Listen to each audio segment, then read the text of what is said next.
All right, hello and welcome everybody. My name is Corey Baumeister, and today I'm going to be walking through a spicy number in the form of Mono Black Aggro here. This is a deck that I tested a lot leading up to the Pro Tour. I just ended up not pulling the trigger because I felt like I wanted a deck with a little bit more power and a little bit more consistency. And mostly I didn't want to look stupid just in case it wasn't good. But the more and more I played with it, the more and more I really liked it.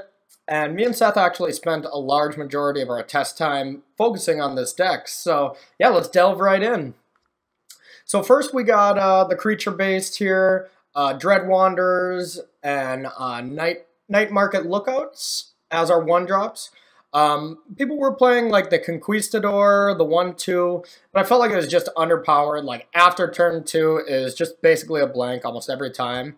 So I cut those. We still got the 4 Fatal Push to deal with the early creatures.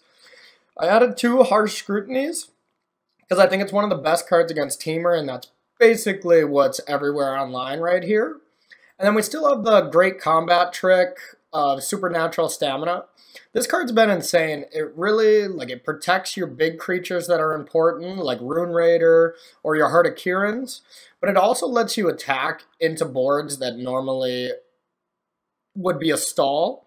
So like attacking a Siphoner into a Virtuoso and a Thopter where they double block, and you Supernatural Stamina, getting 2 energy and keeping your creature, and they lose theirs. Like, the card can just be a blowout. Moving to the 2-drop creature slots, we got a full set of Glint-Sleeve Siphoners, a full set of Gifted Aetherborns. I think these are great against Teamer. It wasn't really my favorite card in testing, pre-Pro Tour, but now that it's almost all Teamer energy and mono red, this card really has just gotten a lot better, so I really like it. The all-star of the deck by far, Heart of Kiran. It allows you to fly over all these decks, and it is just like the most insane combo with going turn 2 Heart of Kiran, turn 3 Rune Raider, draw a card. It feels very disgusting. We got our Scroungers here too to give that a bit of inevitability against control decks.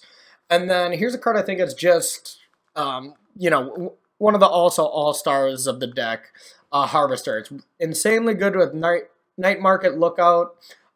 Great against mono red, trying to catch you up. Yeah, that's about it with the main deck here.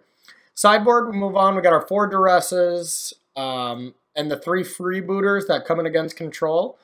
If you ever want to play a deck that absolutely smashes control, this is the deck for you.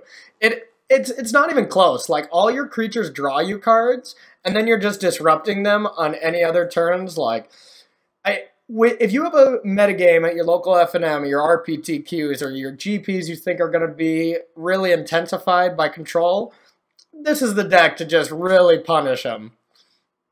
The main reason, the Teamer matchup is very close, but I do think Teamer is favored a little bit.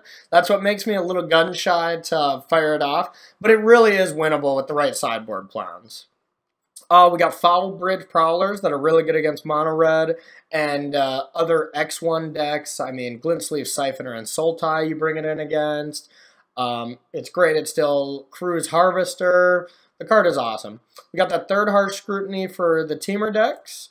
Got Walk the Planks here for just any other big creature that your Fatal Pushes don't get. And then we got the 4th Harvester for mono red. Yeah, nothing else too interesting about the deck. We are only playing 21 lands, which is smaller than most of the mono black decks. But I've really liked it. This was actually Seth's idea to lower it down this low, and I think it's phenomenal. We're playing Aether Hubs, even though it's a mono black decks. Some of you might think that's a little strange. But it pairs very well with Glint-Sleeve Siphoner. Being able to go Swamp into Aether Hub, into Siphoner, draw a card next turn is a really big deal. I don't know if you necessarily want 4 Glint-Sleeve Siphoners if you don't have Aether Hub. It gets significantly worse. Yeah, we have 4 Deadlands to kind of avoid the flood. But other than that, we got all these beautiful full art swamps, and let's get to work, start playing some games.